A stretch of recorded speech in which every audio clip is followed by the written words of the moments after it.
Today we ponder two dramatic lessons from the writings of Amos and Mark that address faithfulness and speaking truth to power.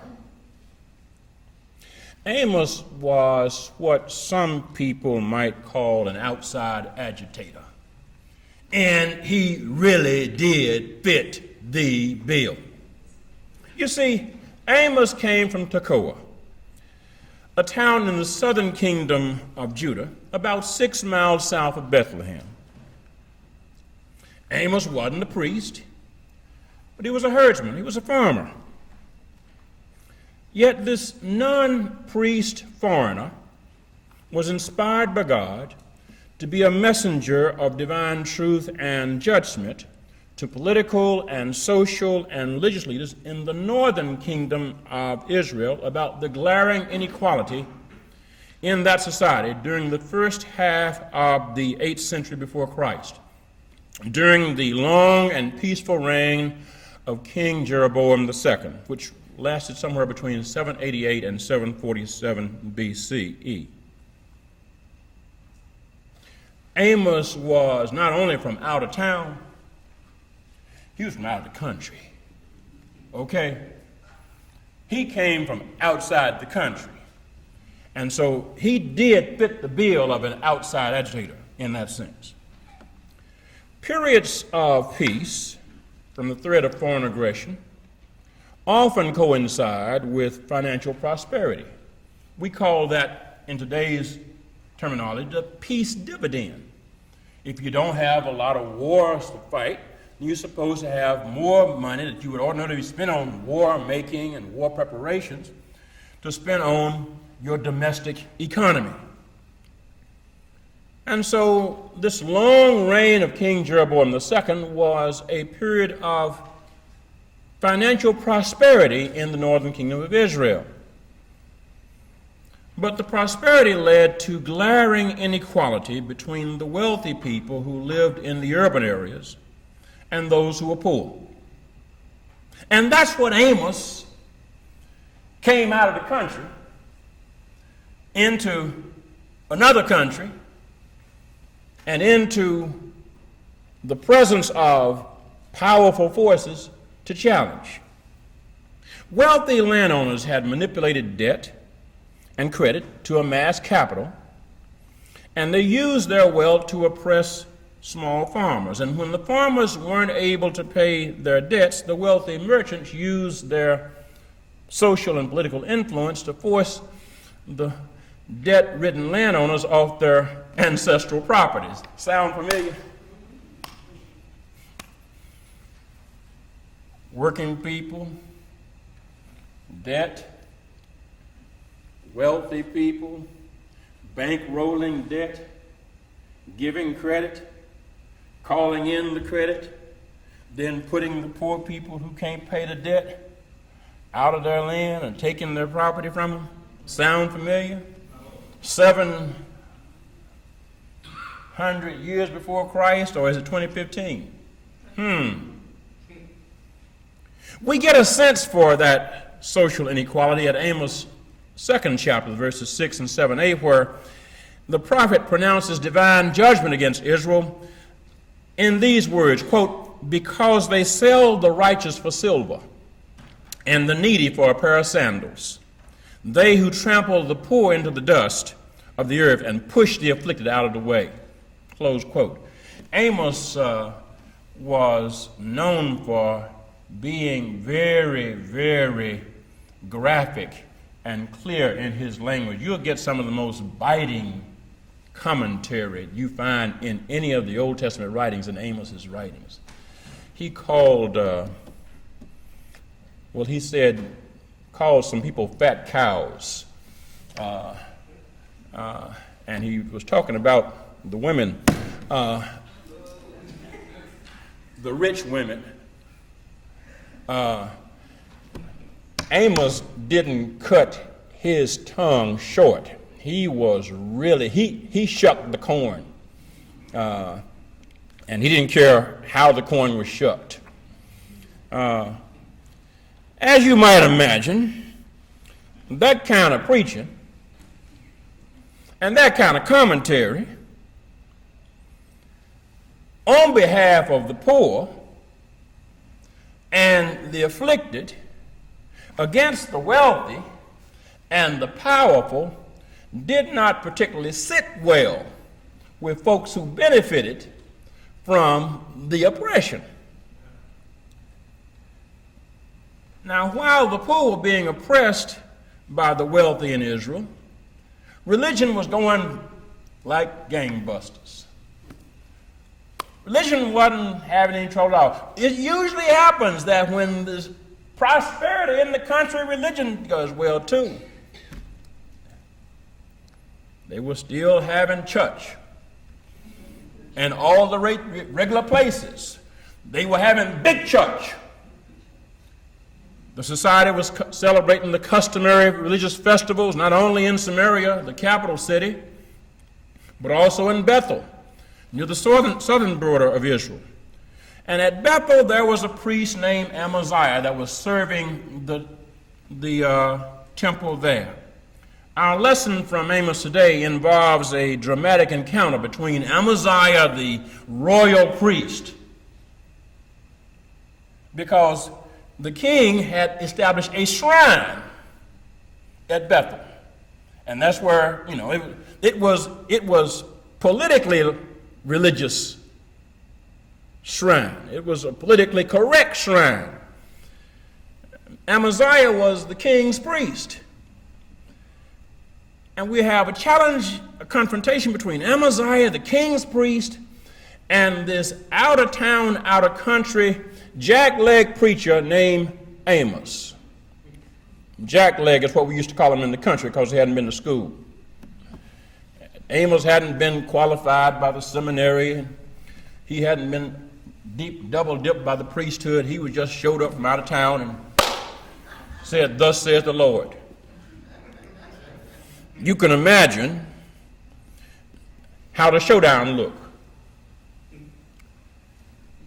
Because of the pervasive and long-standing social inequality and immorality that defined life in Israel, Amos preached that Israel would suffer divine judgment through military defeat by a foreign power. Oh, now we have national security on top of that. You understand, it's one thing to talk about the rich folk, but then you're going to mess up and claim that the nation is going to be whipped militarily and we're going to lose our country. He's a subversive. Amos was the Edward Snowden of his day. That kind of preaching didn't go over well with Amaziah either.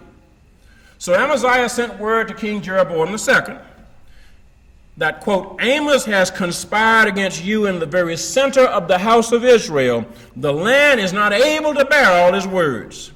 For thus Amos has said, Jeroboam shall die by the sword, and Israel must go away into exile from his land." Close quote. Amaziah didn't even give Amos credit for quoting God. He says, Amos says this. This isn't God telling me. This is Amos. So what does Amaziah do? Amaziah banishes Amos from preaching again at Bethel, saying, "Never again prophesy at Bethel, for it is the king's sanctuary. It is a temple for the kingdom." Amos was banished from the place where he went to preach because he dared to be faithful to the inspiration that God had given him about justice. He had offended people in power.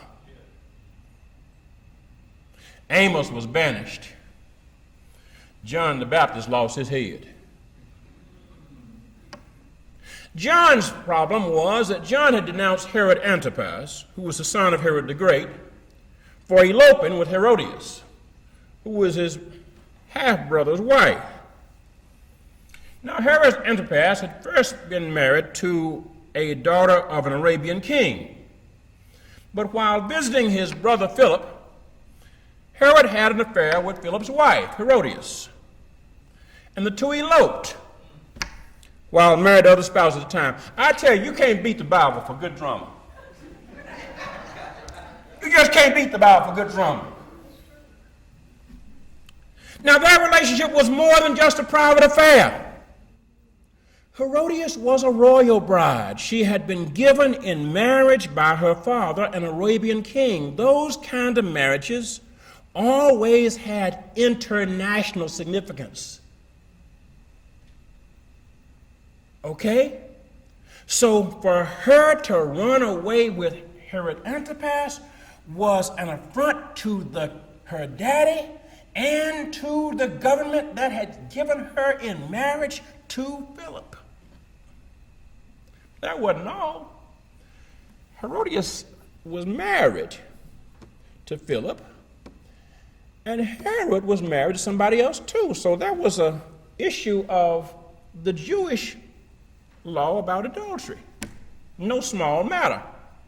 You understand? Both their spouses were very much alive. Okay? And on top of that, Herodias and Philip had a daughter. So Herodias elopes with Antipas, her husband's half-brother, and takes her husband's daughter with her. John the Baptist doesn't have any better sense than say, you can't do that.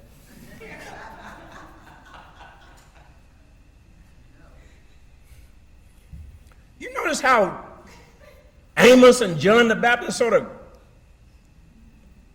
have this similarity? They both are speaking truth to powerful people, but it's truth the powerful people do not want to hear. It is truth that contradicts what the powerful people want to do. It is truth that contradicts how the powerful people want to live. And it is truth that will not shut up. You understand? John the Baptist didn't just say that once or twice. Antipas had him arrested and put in prison. And even from prison, John the Baptist said, no, you can't do that. You understand? John the Baptist refused to be intimidated. Yet, Herod Antipas let him live. Why? Because somehow, unlike Amaziah, Herod Antipas somehow respected the moral authority of John the Baptist. Antipas didn't like what John the Baptist was preaching, but he was troubled by it. His conscience was pricked by it. And it continued to wrestle with him. He let him live. Now, Herodias was not quite so charitable. You recall that was Antipas's second wife that he married after he eloped with her from her first husband, who was his half-brother.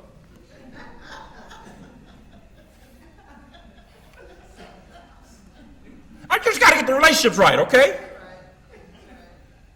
And she was not having any of this. I mean, she was not having this, can't we all get along kind of business. No.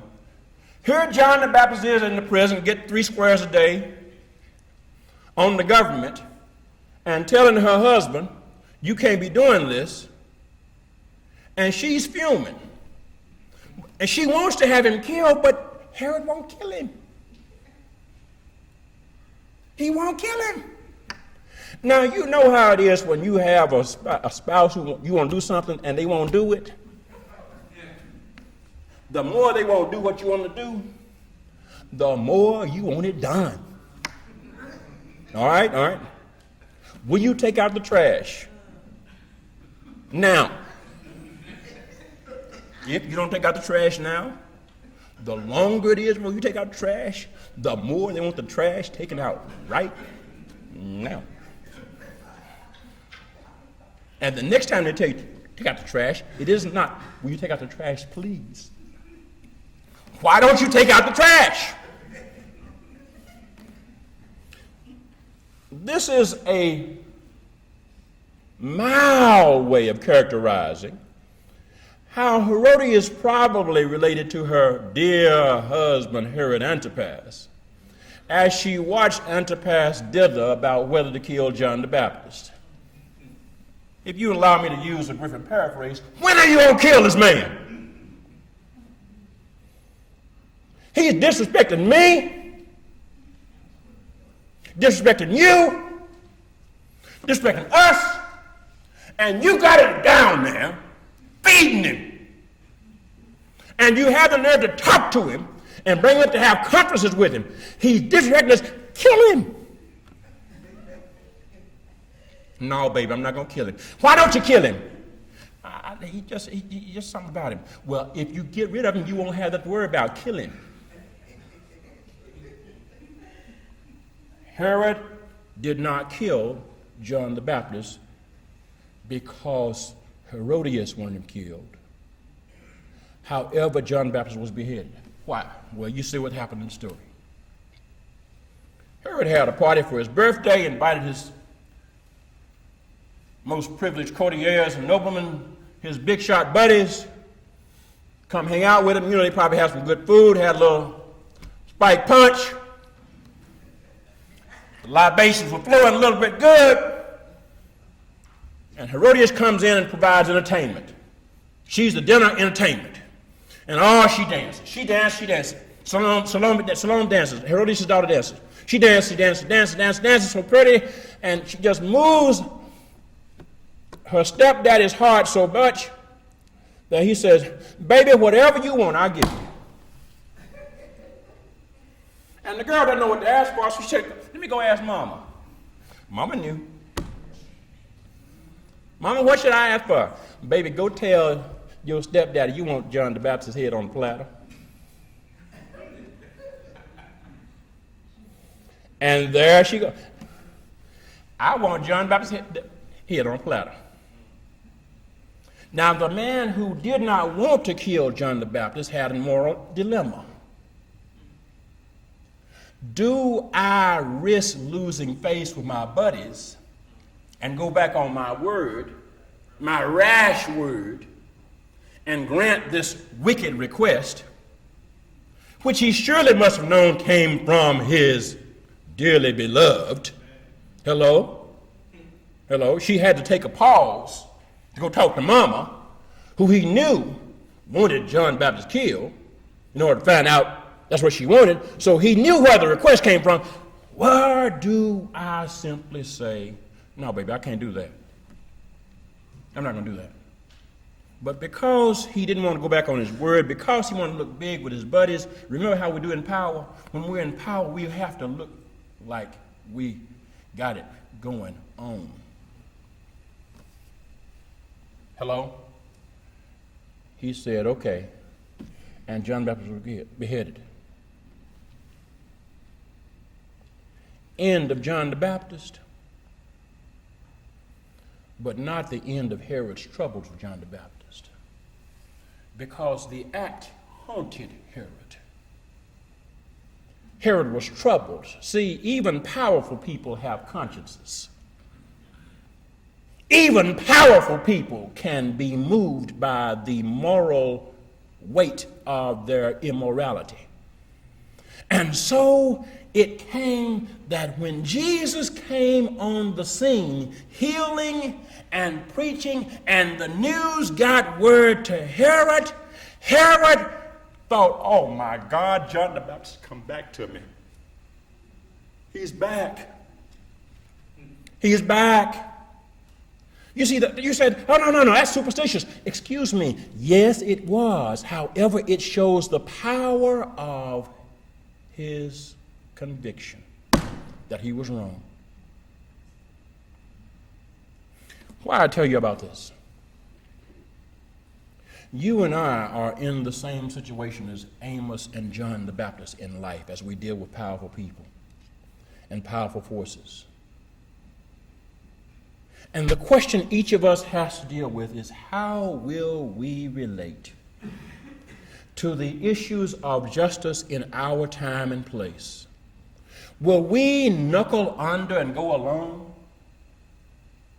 Or will we have the faithfulness to speak God's words and live up to God's truth, even if it means we will be, in Amos's case, banished from our sphere of influence, or in John the Baptist's case, imprisoned, and then ultimately gotten rid of? Please understand that powerful people also use religion to get their way. Don't forget that King Jeroboam had a preacher. His name was Amaziah. And sometimes we who follow Jesus will have to do business with and do battle against not just the powerful folks, but also their preachers. Hello? Hello? Also their preachers. I know that comes as a surprise to you. Please remember that when Moses showed up at Egypt, the Pharaoh had preachers. And when Moses threw out his rod, turned the serpent, the Pharaoh had, well, I got preachers too. They threw down their rods, and those rods became serpents. Remember that King Jeroboam had a preacher named Amaziah. Remember that Hitler had preachers in the Second World War, but Dietrich Bonhoeffer refused to be one of them. And so Dietrich Bonhoeffer became martyred because he refused to be Hitler's preacher. Remember that segregation had preachers. Hello? They were Baptist preachers and Methodist preachers and Church of Christ preachers and Catholic preachers and Jewish preachers, and some of them got together and wrote a letter to Martin King and said, why in the world did you come to Birmingham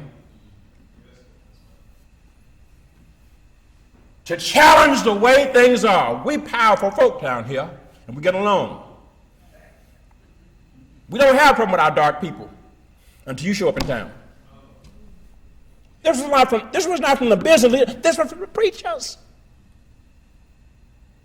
And it was King's letter from the Birmingham jail to the preachers that had to be the message that those people needed to hear. Sometimes we will be called to live out what is essentially our own letter from a Birmingham jail.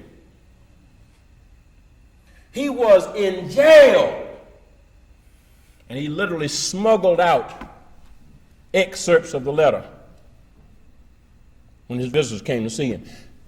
I say all this to say to you, my brothers and sisters, that we may not come from a priestly family like John the Baptist. We may not come from out of town like Amos, but we will have to be faithful to the truth that God shows us and challenge the injustice of our time the same way that Amaziah was challenged by Amos, the same way that John the Baptist challenged Herod and Herodias. Let me close on these few points. Number one, faithful people have the responsibility to speak truth to power. That is not negotiable. Faithful people have the responsibility to speak truth to power. Number two, that also includes a duty not to cooperate with injustice. You see, it's possible to go along to get along. Hello? I don't know how many times I heard it during segregation time about people who were well-intentioned white people who said, you know, I believe integration is right, but I have to live here, and I do business with these folks, and so I'm not going to come out against it. Going along to get along. I don't know how many times I've heard men say, no, I do believe in equality for women, but I'm going to be a partner in this firm. I want to get along with the managing partners. And so they agreed to discriminate against women. When the powerful want to use our presence and our voices to validate wickedness, we must object to it. We should also refuse to lend our presence and our voices when they do. When agents of Zionism seek to use Christians to validate genocide and racism and ethnic cleansing against Palestinians, we should object to it. That's us saying we have to be the powerful people of God's purpose, even in the face of people who are powerful saying, we want to do this. And remember now, it's nowadays possible for us to use religion to justify genocide against Palestinians. How do we do that? We simply call on Christian preachers to say, will you take a group to the Holy Land?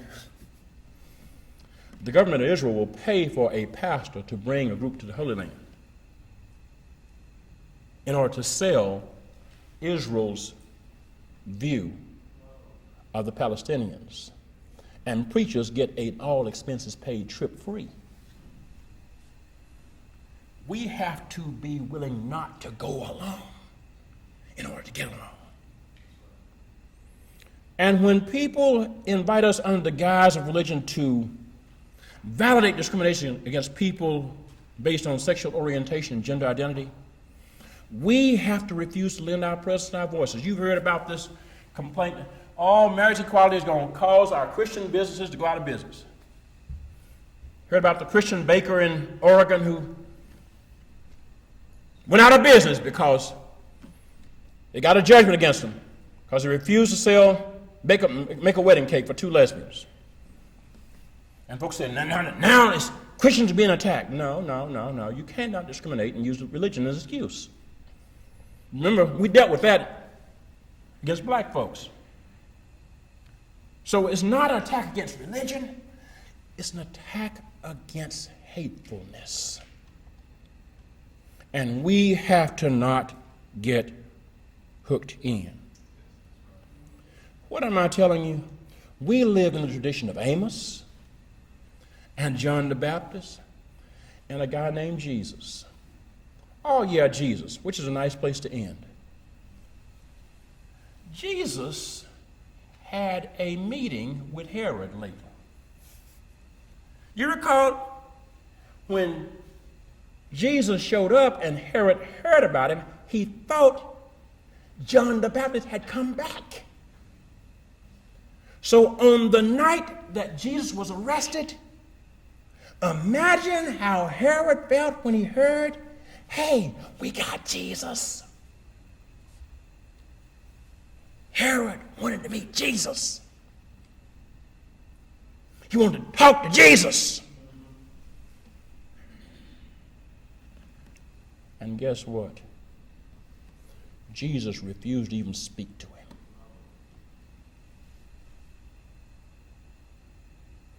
Waited all that time to hear from Jesus. And Jesus refused to even dignify him. Jesus had once called Herod a fox. Those are cuss words if you do the translation really well. Why am I saying this? We have to have the authority as people of God to know when to speak and also when to withhold our support.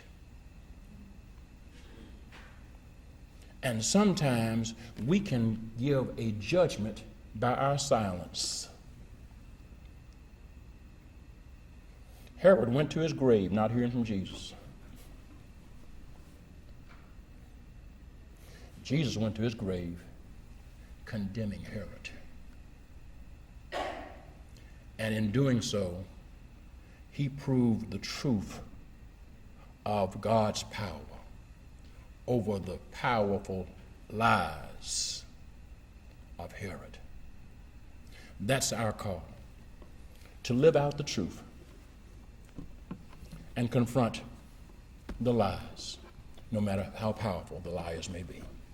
God bless you.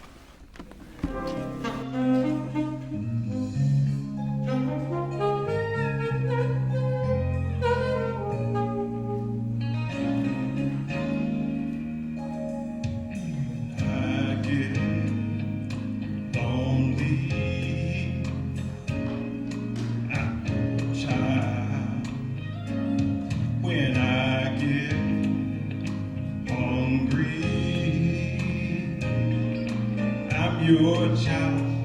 Yeah. When the weight of this world seems to burden me, I don't worry, no, no, no, no, no, no. I'm your child.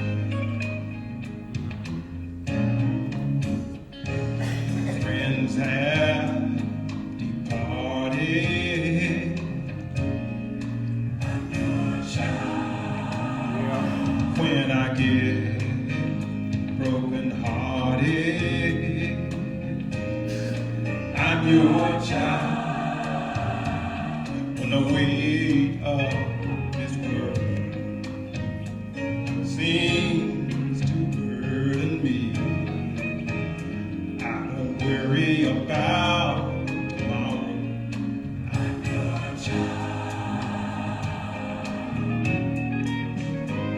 You said you never leave me. Stay right by my side. Know that you forsake me.